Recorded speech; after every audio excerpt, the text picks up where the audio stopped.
والصلاة والسلام على سيدنا وسندنا وحبيبنا ونبينا ومولانا محمد عبده ورسوله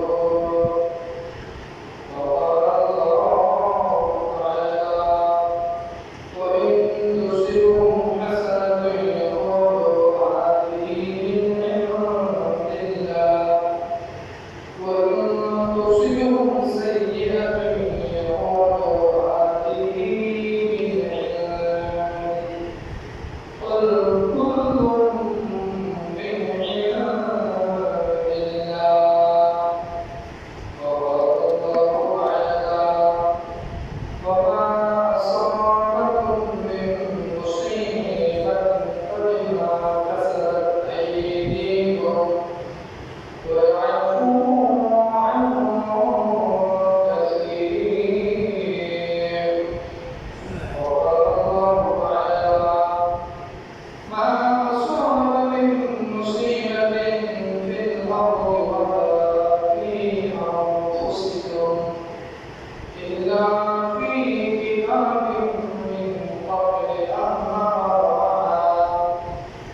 মহরম মহরম শব্দের অর্থ দিয়ে বলেছিলাম পবিত্র, সম্মানিত, পবিত্রতা।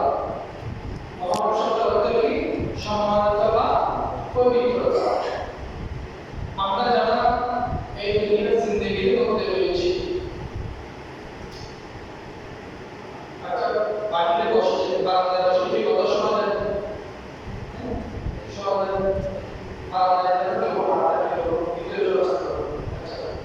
আমরা যারা দুনিয়ার জিন্দেগি করি, মায়ের গর্ভ থেকে 30 বছর, 40 বছর, 70 বছর, 80 বছর হায়াত পেয়েছি, মানে হায়াত চলিত না আমাদের হায়াত।